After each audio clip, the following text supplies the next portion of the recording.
question of shadowing the lights, go ahead and switch during, because we are recording. Okay. We're not using lights. We're fine. Okay. They will be projected. Okay.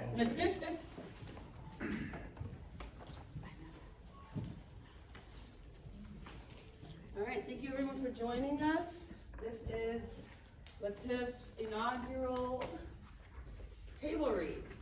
We have not had one before, but you know, me being executive producer, this is one of the things I really love about production. It's one of my favorite things in production is just the actors act without all the extra stuff. We're very fortunate today to have writer Nikki Wheeler with us. She's from out of town, she's new to this. We have had an opportunity to cast a fantastic panel of actors to execute this. Thank you so much for coming and being part of this project. And we would like to say, Nikki, you know, go ahead and introduce the script, Sundown, and tell us a little about yourself as well as the script, and then we will go ahead and have the actors introduce each one of themselves. Let's take a moment to thank Kimberly. Woo! As Kimberly said, my name is Nikki Wheeler. I created Sundown almost 7 years ago, and it comes from a very personal place. I have a niece, much like the character in this script, who opened my eyes to different perceptions and different interpretations of what can happen on the road. So today you're going to hear a scene from Sundown and learn a bit more about those interactions. Before we get started, let each cast member introduce themselves and we'll get you started with the show.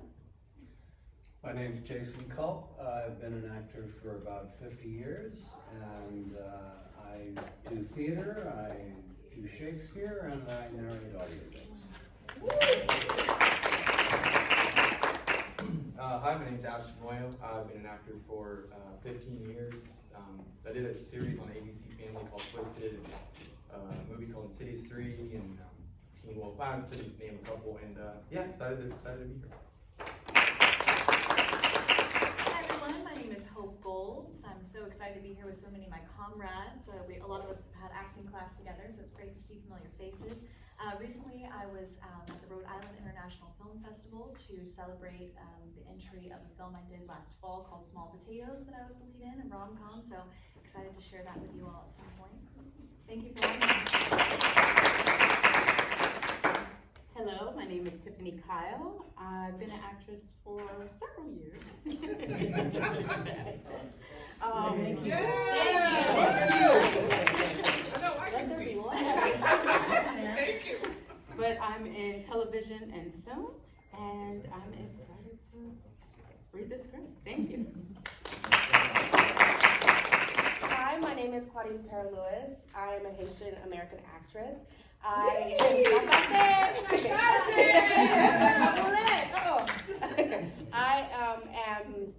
do all the things. I am a singer, dancer, writer, actress, producer, and yeah, I said writer already. And I am creating my own TV show that is supposed to air soon. I won't say much about it. Ooh. And I just love this script. I love this craft, and I'm so excited to do it. My name is Anthony Riggins Jr. I've been acting now going on 8 years. I've been mostly in the commercial world. I've done some film and TV as well. And just happy to be here. Still trying to gain some experience and yeah, and enjoy this time. My name is Elijah Jones. I've been acting for about 2.5 years. Yeah, I'm still loving it. Just trying to get some more experience and just excited to be here with y'all. Ladies and gentlemen, Sundown. Fade in. Exterior country road day. The setting sun is blocked by an enormous billboard. Welcome to Beaumont. No wrong exit, no bad neighborhoods. In the distance, a black 1970 Chevy Chevelle SS sits on the side of the road. The sound of a loud, piercing siren can be heard. Martin Walker, black, lean, and lanky, picks up lug nuts out of a hubcap and tightens them with a tire iron. Jonas Mitchell, black but light-skinned, he can pass, leans against the car. He covers his ears. Where the hell are we? Flashing red lights in the distance get his attention. Jonas pushes off the car. He taps Martin with nervous energy. Tires roll to a stop in a swirl of dust. Shit! The door opens. Sheriff Percy Grice, a hard-nosed disciplinarian, adjusts his gun belt and strides forward. You boys hear the siren? Boys, who you calling boys? Grice spits a wad of chew inches from Jonas. You're a big old sumbitch, ain't you? Looks like that boy plays ball for Georgia. Then again, it's hard to tell you all apart. Martin steps up. We mean no trouble, sir. We're finishing up. We'll be on our way. Grice and Jonas stand toe-to-toe. That'd be real smart. Siren stops. Hey, y'all don't want to be on the wrong side of the county line after sundown. Grice turns and walks back to his car. Martin drops to his knees and screws on lug nuts fast. What are you doing, sir? You heard him. We gotta go now. No, we don't. We can take as long as we want to change the motherfucking tire. Just stop running your damn mouth and help me get finished. Jonas squats down and hounds Martin lug nuts. Interior, exterior car, same. Martin and Jonas get in the car. Martin turns the key. The car chokes and sputters. Give it a minute. Jonas sits back in the seat, arms crossed. Martin tries the ignition again. The car chokes and sputters. Give it a minute. Martin looks at the rearview mirror. He sees a speck. We don't have a minute. Try again. It's like you your big ass foot off the gas. Martin turns the key. The car sputters, chokes, and rumbles to life. Martin smiles. He looks in the rear view and pulls out on the road. The speck is coming up fast. Whoa! A pickup truck, tricked out with a grill box, lurches behind them, blaring its horn. What the fuck is that? Martin swerves, pressing the accelerator to the floor. The truck tailgates them. Yo, what are they doing? Pull over. Let them pass. We stop, we're dead. The truck speeds up beside them. The three men in the truck stare at Jonas and Martin. They laugh. Jonas opens the glove box. He pulls out a gun. Put that away. The truck lurches forward. It smashes into Martin's car. Martin and Jonas joke forward. The car shimmies and shakes. Martin swerves, trying to regain control. Jonas hits his head on the windshield. He drops the gun. You okay, man? Fuck no. My head's bleeding. Wong! The trunk horn blares. Wham! The truck hits the back of the car again. The car lurches into the dirt shoulder. The tires catch. The car launches over the culvert into the field. Martin slams on the brakes. Jonas pulls out his cell phone and dials 911. 911, what's your emergency? We've been run off the road. What's your location? I don't know. Country Road 10. Country Road 10. Country Road 10. County Road 10. And officers in the area. The truck charges into the field. It stops behind the car. The driver's side door opens. Johnny, rough, steps out. Martin puts his hand on the steering wheel. Don't make any sudden moves. Man, fuck that. Put the car in gear. Let's go. Johnny Do it. Johnny surveys the truck's damage. Martin lowers his hand to the keyring. He turns the ignition. The car chokes and sputters. Johnny walks to Martin's window. He motions for Martin to roll down the window. Martin reluctantly cranks the window down. For a moment, silence. Then, Good evening. Johnny's hand rests on top of the car. He drums his fingers. You know it's a crime to leave the scene of an accident. Only crime is what you did to us. Johnny bangs his hand on the roof of the car. Ray! The passenger side door of the truck opens. Ray and Robert Earl, tall with dead eyes, get out. In the distance, flashing lights, a police siren. The three men look in the direction of the siren. Jonas grabs the gun from the floor. The police car stops next to the truck. Grice gets out, adjusting his gun belt, and walks to the car. I warned y'all. The red flashing lights of the police car dissolve to interior, bedroom, night. A red on-air sign flickers to life. In front of it, a picked-out afro dominates the frame. The glow of a laptop screen reflects in a pair of determined brown eyes. Black Americans make up just 13% of the US population. So why do we account for 27% of those killed by police? Sue Taylor adjusts her headphones, mindful not to disturb her hair. She leans forward into the mic. Welcome to Unequal Force, a new series on woke waves, where we dig into the lives behind the numbers, the system that uphold them, and the communities fighting to break the cycle. Sue pushes a computer button. Background music swells. Justice can't begin until the truth is heard. I'm Sue Taylor. Let's talk about it. Interior, kickboxing gym day. Hartley Taylor, biracial, spars with a large man. The man delivers a sharp jab and a swift uppercut. Hartley hits the mat hard. The instructor rushes in. He pushes the man back. The man bangs his gloves together and bounces in his corner. The instructor pulls Hartley up. She steps back in the corner, the bell rings, she charges forward. Jab, jab, a swift leg takes the man down hard. Hartley bangs her gloves together and bounces over the man. You good? Exterior, street, day. Hartley adjusts headphones, hits play on her phone, and takes off running. Audio kicks in. What she's listening to? We know why. The system was designed to break us, and we keep playing like we can win. Hartley turns a corner. What about the people who could change things? The ones with power. Exterior, park, same. Hartley runs through the park. She passes protesters. Okay, look, before y'all come for me, I'm not saying black celebs don't care. It's just some of them treat activism like a side hustle. Hartley runs through the gate of the exonerated. Take my aunt. You know her. When's the last time she spoke up about something that mattered? Exterior, street, same. Hartley exits the park and stops outside the store window. So what's the deal? Is the price of a seat at the table silence? Through the window, Hartley watches a clerk set up a display. The clerk recognizes Hartley. She holds up her book and smiles. Exterior, brownstone, day. Movers load furniture into a truck. Hartley slides past them and walks up the stairs. At the top, Amanda, 8 months pregnant, juggles an iPad and a phone call. Finally, you're late. What happened to your face? It's nothing. Is Zoom here? Oh, she's getting your car, but your face, it's something. You're on camera in an hour. Amanda follows Hartley into the house. Interior, brownstone, day. Hartley moves through packing boxes. On a credenza, photos of her in a black chef's jacket with heads of state and celebrities hint at her storied career. Amanda scrolls on an iPad.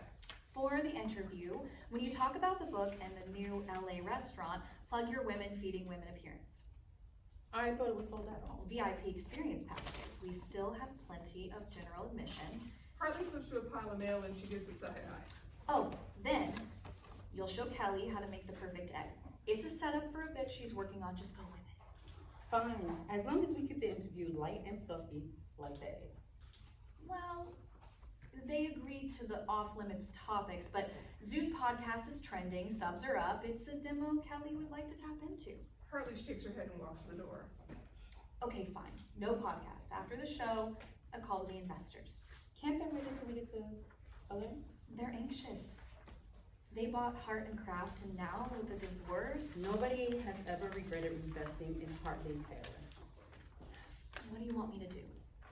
See that the rest of us gets packed. I'm not coming back. Hartley walks out of the room. About the investors? I'll see them in LA, ready in 20. Exterior, Chelsea Television Studio, day. Hartley exits the studio, her stride purposeful. Amanda trails behind, juggling her iPad. Did she really need to bring up Heart and Craft? Restaurants close. Not successful ones. A silver Range Rover screeches to a stop in front of them. The license plate and emblems are encrusted with rhinestones. Interior, exterior, Range Rover, same. The tinted passenger window rolls down to reveal Zoo. Head bopping to the beat, a mischievous grin on her face. You ready? She cranks the music up. Hartley storms forward. Turn it down. Zoo obliged with a dramatic eye roll. What did you do to Sergi's car? Okay, relax. This is all you now. Clearly you know nothing about me. Hartley leads in. I listened to your new episode. When's the last time she spoke up about something that mattered? Really? Hurtful. Zoo opens the car door. Exterior, Range Rover, same. Zoo hops out. She shrugs. Tell me I'm wrong. Hartley pushes the car door closed. You can't, because I'm not. Amanda waddles over. Okay, barring issues, you'll make LA in 5 days. Good. Zoo's USC interview is Tuesday. We'll have plenty of time. Hartley takes the keys from Zoo and waves to Amanda. I'll check in from the road. Exterior, streets of Beaumont, day. Bryce smiles as he drives down a tree-lined street. The ultimate American neighborhood. Storybook houses with well-manicured lawns, American flags flutter in the breeze. Interior, Mayor's house, day. Mayor Jackson Phillips, a dandy, tastefully dressed, stands in an opulent office. He faces a portrait. Bryce enters. General Forsyth Beaumont. We founded this community in 1880 on the belief not in self, but sacrifice to protect others. A police scanner crackles in the corner. Ain't the mayor got better things to tend to than poking around in police matters? After that stunt you pulled, what you did to those boys? Good community policing. No, Piercy, you've lost sight of what's best for Beaumont. Now there's a witness. I'll find that boy. That's not the point. Your actions, what you did, was wrong. Wrong. You know what they're capable of, the risk they pose to the community? Your way of thinking of policing no longer represents Beaumont. County ordinance. The law was written in 1880, Percy. Today, that damn siren and your attitude is structural racism. Structural, what now? I call it upholding the law. Sheriff Grice picks up an election poster. He holds it up. Hell, if your daddy heard you say that, he'd roll over in his grave. Sit up and vote Democrat just to spite you. Watch yourself. Now is not the time to draw attention to this town. Prosperity and progress. Vote Jackson Phillips governor. Looks like you care more about yourself than this town. I don't care what you think, you have 24 hours. The mayor takes the poster from Grice and sets it down. Find the boy, clean up this mess. Otherwise, we'll be looking for a new sheriff. That'd be a mistake. Nobody protects Beaumont like me. Maybe it's time you retired. Lay your burden down, we'll host a ceremony. I'm not ready to retire. Well, I'm not asking. Grice takes his hat and storms out of the room. Interior, police station, office, day. A dimly lit room, a large map of Beaumont County pinned to the wall behind the desk, faded and curled at the edges. Sheriff Grice stands at his desk. His fingers trace the outline of a framed photo. Him, age 10, next to Sheriff Percy Grice Sr., both dressed in Confederate officer uniforms. Grice smiles at the memory and sets the photo down carefully. The door swings open. Johnny saunters in. Uniform half button, badge smudged, hair still damp from a hasty wash. You know, we got a couple leads. Get the dogs. He gets across this line. Johnny eyes the map. It's divided into sections: forest, river, farmland. Grice traces a line with his finger. No, we ain't gonna let that happen. He's got woods or water. Come on, Sheriff, they can't swim. He's heading here. The trains don't stop, but a man with balls can grab hold and hitch a ride. Grice opens a desk drawer. He pulls out a worn leather leash and a brass whistle. He studies Johnny. Let's catch runaway. And Johnny, show that uniform some respect. Johnny buttons his shirt, tucking it in neatly. When's the last time you shined your shoes, polished your badge? That uniform, you are a symbol of this community. Yes, sir. Won't happen again. Grice and Johnny walk out of the station. Interior, Range Rover, day. The hum of tires against asphalt fills the car. The highway stretches endlessly ahead.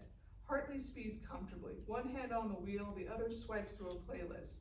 Outside, a large cemetery comes into view, rows of headstones flashing past like ghosts in the periphery.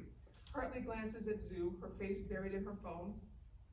We're not coming back to New York anytime soon. We should have stopped by your mom's grave.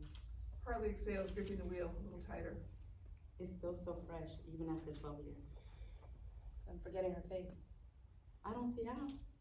All you have to do is look in the mirror. She's right there, staring back at you. Zoo swallows hard, turning away, pretending to be engrossed in her phone. The silence between them thickens.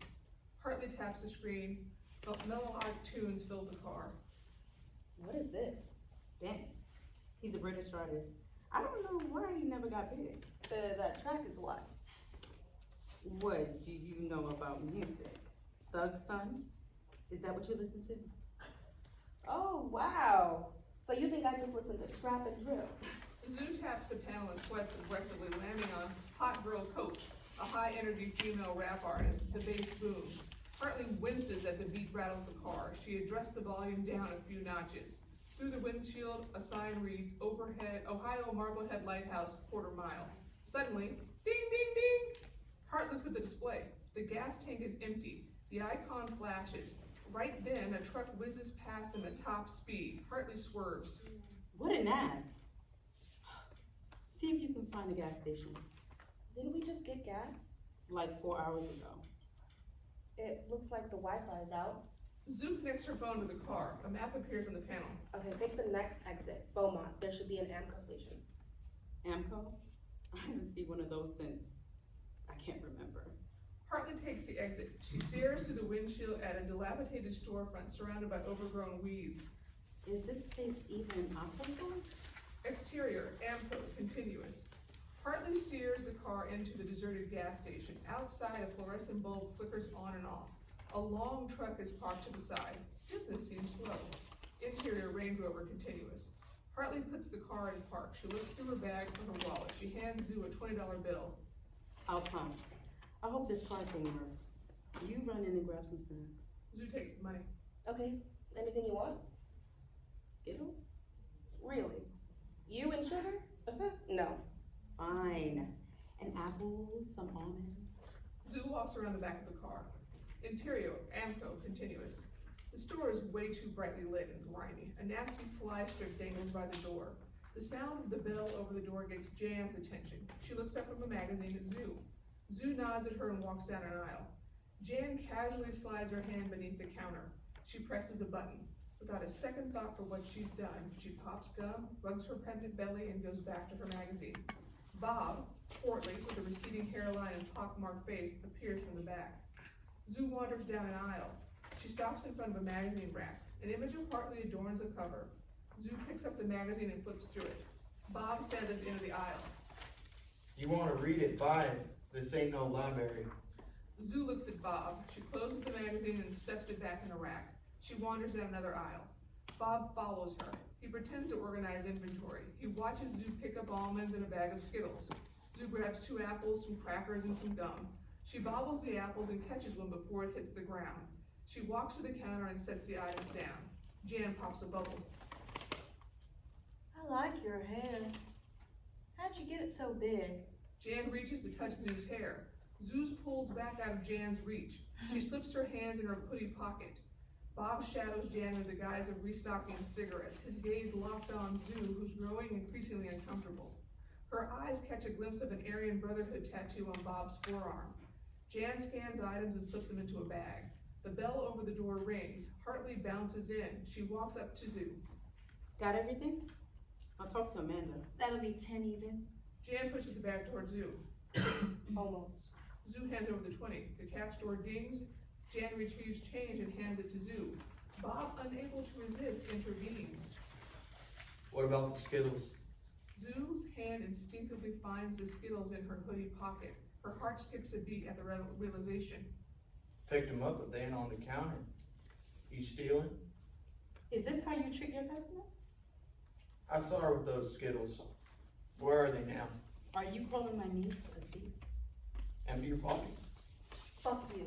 Hartley snatches the bag from the counter and wraps her arm around Zoo's shoulders. Let's go. Cha-ching! The sound of a shotgun. Hartley and Zoo freeze. They turn to see Bob with a shotgun aimed at them. Shoplifters will be prosecuted. You picked the wrong county. Are you going to shoot us over a bag of candy? I'll shoot you for breathing. Hartley reaches down and picks up 2 bags of candy.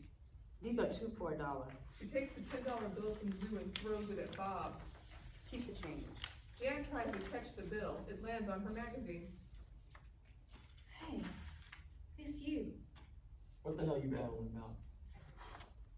That's Hartley Taylor. She's a celebrity chef. While Bob looks over at Jan's magazine, Hartley pushes Zoo out the door. The bell rings. Hartley and Zoo are gone. Bob looks at the door. He lowers the shotgun. Interior, Range Rover, night.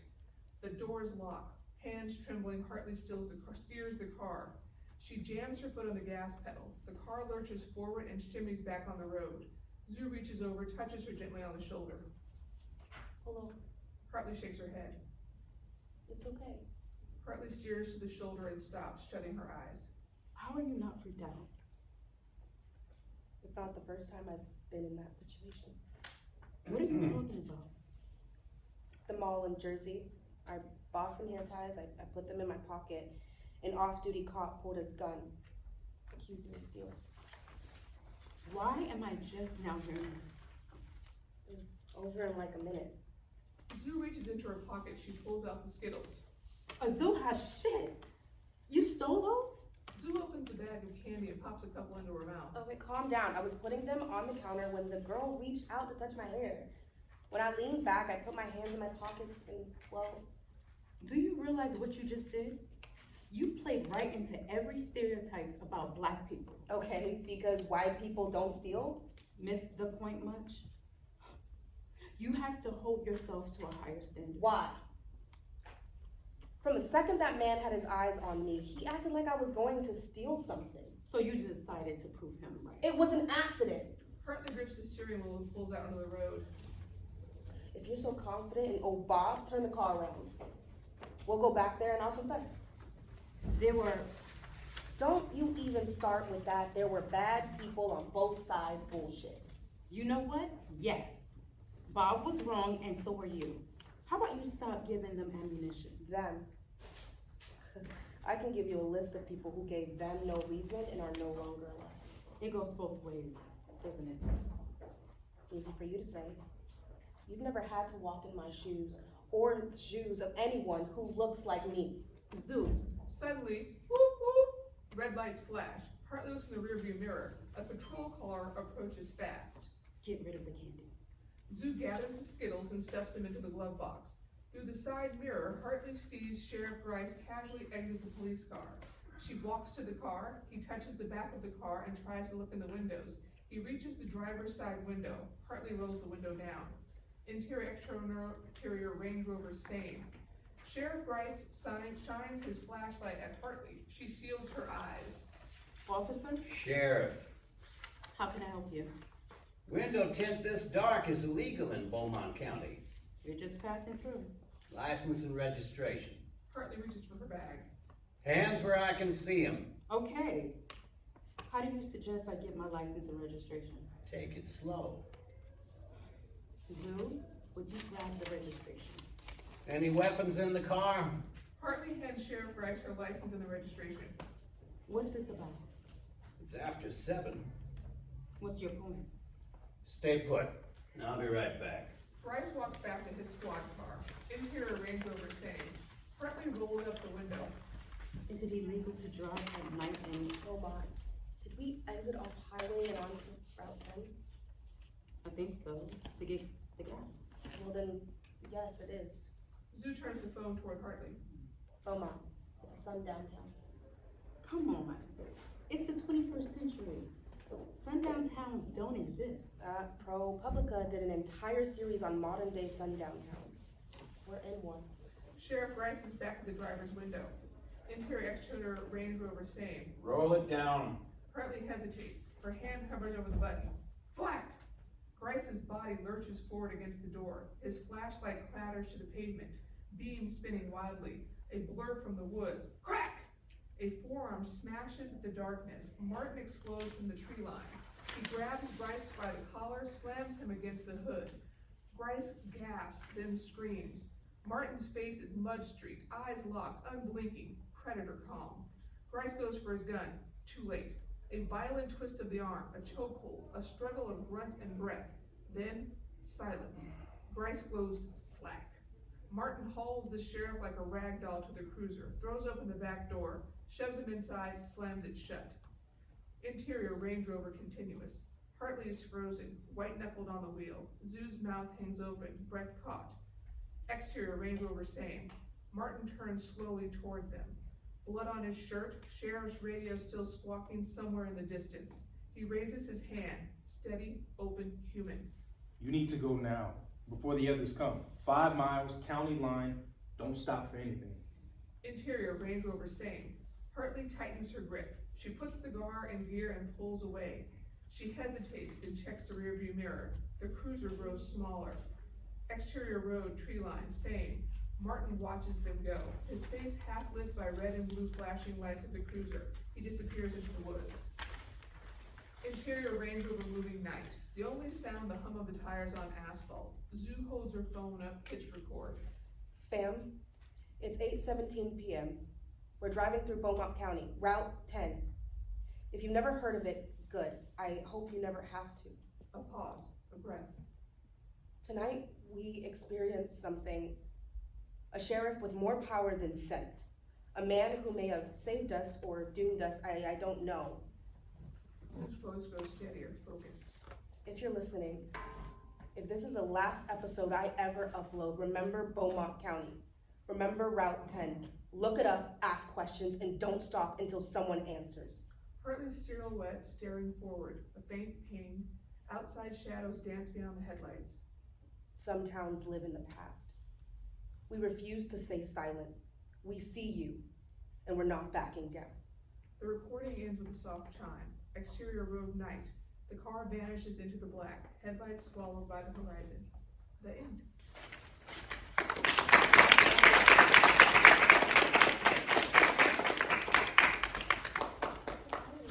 Thank you so much, thank you, everyone. I just wanted to kind of get a little bit of feedback from you guys. I'm fairly familiar with the script. I'm very fortunate to now be very closely related to Nikki and Alex, the co-writer. Just from, I don't know if you only read the portion or if they read the entire script, but from what you gather, from what you have been exposed to, just kind of a little feedback from you guys about your experience working in that space. You know, how realistic do you think it is? Do you think it's, you know, your opinion and your perspective on your character, basically? Yeah. So, I find Zoo's character to be very relatable. I find the script was magnificent. I said yes to doing this before I read the script, and when I read the script I was like, oh thank goodness, it's good. It's actually good. And it was so powerful, and I love her character. I feel like there's just so many levels to it, for the writing, the aunt, my aunt, and also the character. It's just it's something that I think anyone who is a person of color can relate to. And if not, some kind of racial profiling in some way. And I thought it was just so beautiful and impactful, and I would love to read the full thing. I loved it. I wish, this is all I got to read. I wish we could have done the whole thing, because I really could feel, okay, I'm gonna go back. The part where she starts to talk about the Sundown town and she's talking at the end, I got chills. Because it was just all too real. I have years ago, I've driven in certain southern towns, and we can't go to certain gas stations. And it's I just got chills, and I just felt a little choked up at that moment, right? So I love this, and I know the rest of it's gonna be good. As far as Hartley, I can't wait to see what Hartley does, but I can see how she doesn't really get it, but I can't wait to see when she's this part now, when she's getting it, and she's wow, yeah, I would love to read the rest. I'll be happy to share. I think you do a beautiful job of building tension. I mean, at the end there, I'm I want to know more, so, and I wasn't expecting that part where Martin pops up and and Grace gets pushed against the car. That was a bit of a shocker. So I can imagine on screen, that would be whoa, okay, this is where it's turning. And so that was a great hairpin turn I think you had there, but it's such a beautiful job the way you build tension. And in terms of I think it's interesting, obviously it'll be different actresses playing Amanda versus Jan, but I couldn't help but naturally connect, these two women, they happen to be both pregnant from different walks of life. And because one has a very limited experience and is young, you can only imagine where her life is gonna go, versus this woman who is 35 and a bit more worldly, a bit more independent, and loves her job and her career and supporting another woman. And this other woman is unable to have that same support because of her limited perspective. I think that was really cool. That's great. Good feedback. I really liked the end. That kind of hit, and kind of got chills as well. I was curious, what happened to Jonas? Did they kill him? It's real bad. Oh, yeah. So it's funny. I share these scripts with my family, and I have one sister who's this die-hard romantic comedy person, and she's like, why do you have to kill Jonas? Why can't he and Zoo hook up at the end and they just have this happy family? And I'm that's not real, right? That's so funny. I'll say when I read the script, I was it's well written. I can tell it's polished. And you said you've been working on it for 7 years. I can tell because it is polished. Reading Martin, as soon as I read it and read the description, I was he's already very similar to who I am as a person. So I connected right away. Yeah. So. Yeah, no, I agree 100%. It just feels really well polished. Everything flows really great. Reading Jonas, he's actually not I wouldn't say how I am in day to day, but I was still able to connect because I have a best friend who's just like him. So I was reading him, I was oh, bet I'm gonna just do it like him. Because he's just that friend that, you kind of gotta rein in a little bit. But yeah, no. So yeah, then when I opened it, I was like, oh, 26 pages, this isn't the whole thing. I got the end, I was like, dang, what happens to, like, I really want to see how Harley develops and stuff like that. So yeah, if you are willing to share, I'd love to read the whole thing. Absolutely, I'll happily send it out. And last but not least, our very convincing Grace.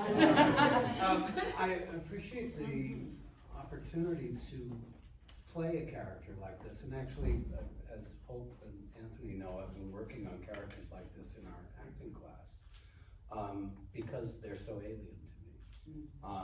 And so the chance to play someone like that without commenting on it and without bias, and not, hopefully not playing a stereotype and finding like where their humanity is, even if it's misinformed and and wrong, is useful as an actor, especially now. And they need older white guys to play the bad guys. Priming the pump. And I'm there for that. And it's interesting when you talk about it, because it is that balance. When we talked about, the character Bryce, he is a product of his community and how he was raised, and what he's thinking about as a person is not, I'm prejudiced against a type of person. It's, this is my community, I want to protect it, I love it here. And so But he's trapped in that. he's trapped in a mindset that isn't as evolved. Similar to the depths of Zoo. Zoo walks into every situation expecting to be treated away. And then in the full script, the beginning is kind of fun because Hartley doesn't have that. And they walk into a diner and they're the only people of color there. They get seated in the back. And Zoo makes a huge deal about it. And the woman explains to her, well, we only have, Mary working today. Sue Ellen's new, and as you can see, she can't handle the table. This is all that we've got clean. And it's like, it's not what you think. And you aren't being put at the back of the bus. This is the only clean table with an actual functioning server. And so there's some funny things that happen along the way where each person's perspective comes to light. I love that the script isn't black and white. Like, you didn't tell the audience how to feel, and I really appreciate that, because I feel like a lot of scripts, you have a blank stare. You're told how to feel, what the character is thinking, but I love that there is like this juxtaposition between each character, because I can understand her viewpoint, I can also understand my viewpoint, and so I really appreciated that. It's the experience of each person in the world not being the same. Right. Well, you guys did a fantastic job. I'm really honored to get the opportunity to expose the LA Tribune to a table read, but especially one of such caliber. It's like, I'm really proud of that. Thank you for opening up the Los Angeles Tribune International Film Festival with their first live performance. Are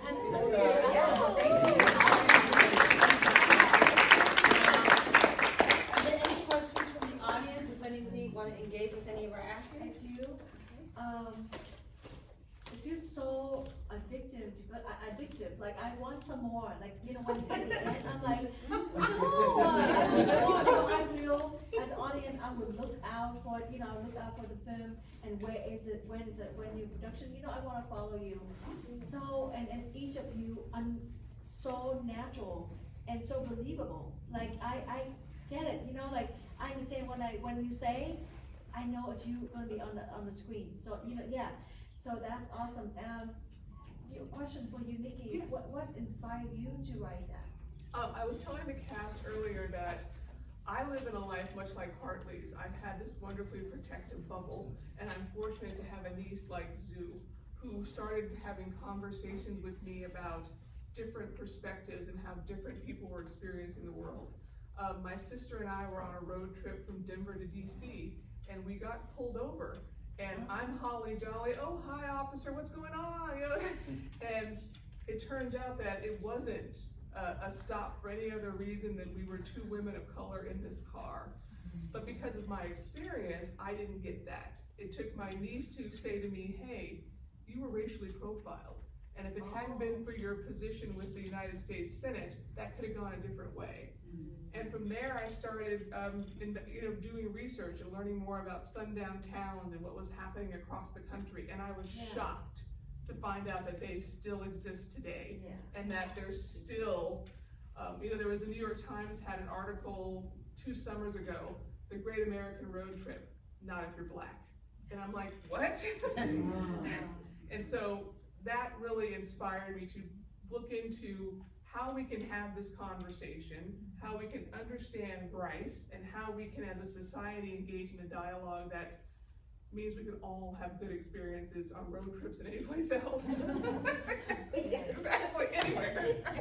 How can we live just normal? Just you know, live like normal lives. But this is like a real life, experience that every one of us probably, any one of probably minority experience. Any person of other. Yeah. You had a question? The photographer had a question? Yes, my name's Linda, and hi. I kind of resonated with this because a long time ago, I drove cross-country by myself.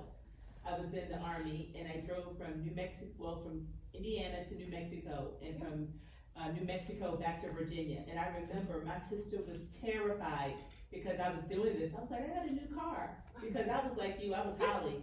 And I drove cross-country thinking, oh, I'm gonna test out my new car. And not thinking my sister was older, she lived in a different time frame. She thought it was like the worst thing ever. And I'm thinking, this is what you do when you get out of college. You drive cross country. And I've never heard of this Sundowner even today. So I enjoyed the documentary kind of flavor of giving us this information. And I think that's gonna be very helpful because I had never heard of any of that before.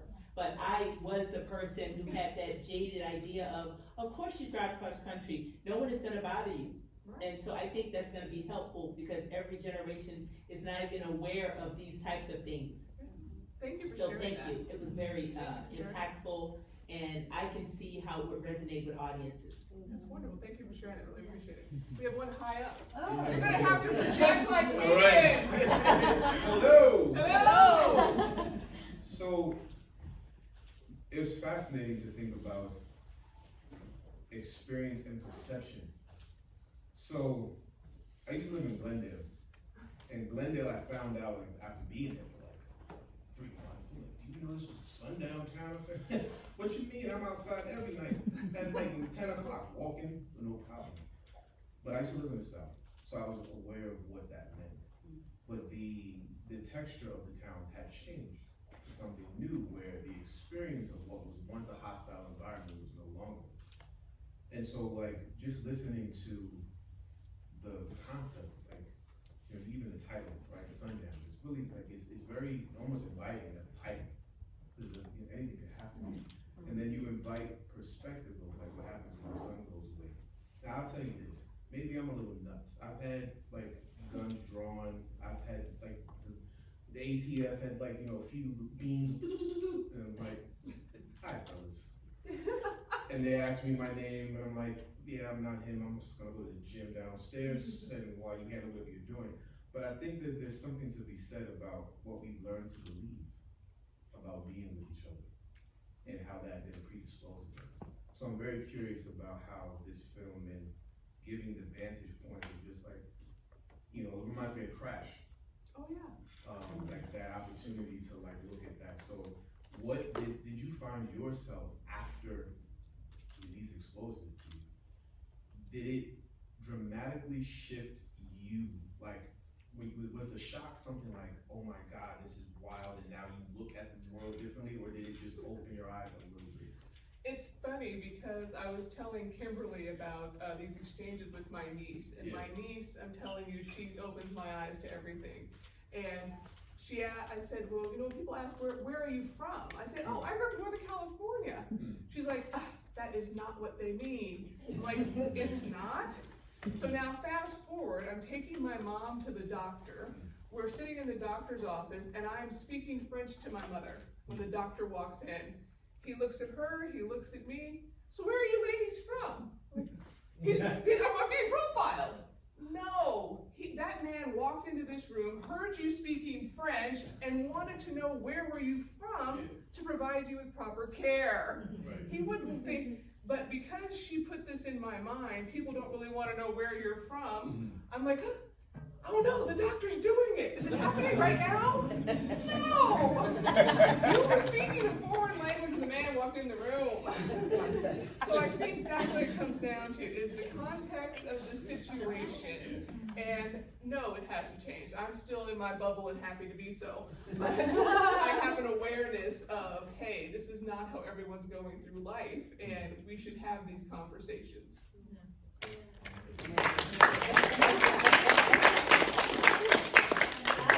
When is the production start, and are you We're in putting the development. production together? Yes, we are in development. So, many of you who've worked in this industry for a long time know it takes a long time to get a movie made.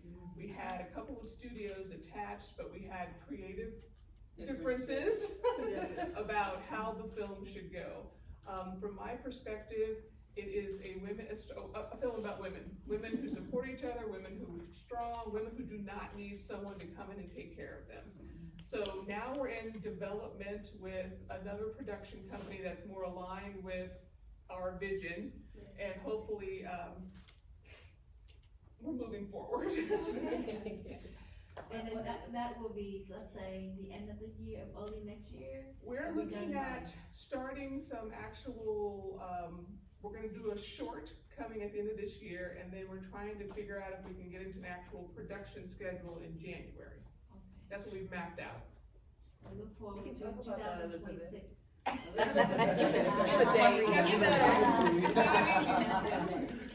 Well, thank you guys. You guys will have access to them on the outside. We invite you to stay. Please stick around for the red carpet around 4. We'd love to get you on there, capture you, and promote you. You know, we're in the mall, so you can wander around. We have film screening next door if you want to see some of the films that we're screening for the festival itself.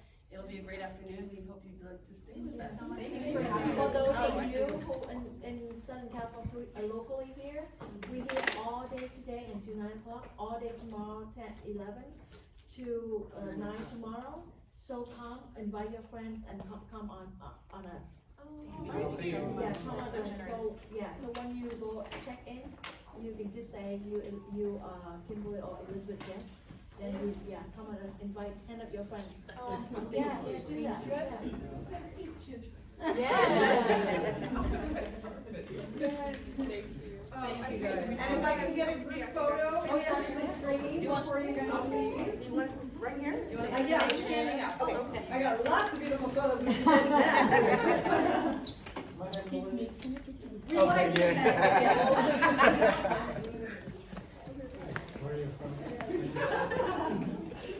That was really good. Obviously, I can't stay in here the whole time, but the pieces that I heard were amazing. Oh, good. And I am all about perspective. Where's, understanding. Don't judge a man until you've walked a mile in his moccasins, but trying to understand each man to the best of our ability, and knowing that we aren't always going to be able to because we're all different. So thank you everyone who has the courage to try to create these conversations. Yeah.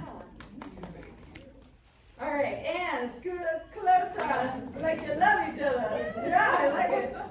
And okay, we're gonna do a couple. Oh, it's so good already. We're looking forward. And oh, I love this good. Okay, great. And fabulous. One more. Give me a second. I'm just gonna change this real quick. And there we go. Ooh, I love it. I'll take you everywhere. I'll take you everywhere. Didn't see that.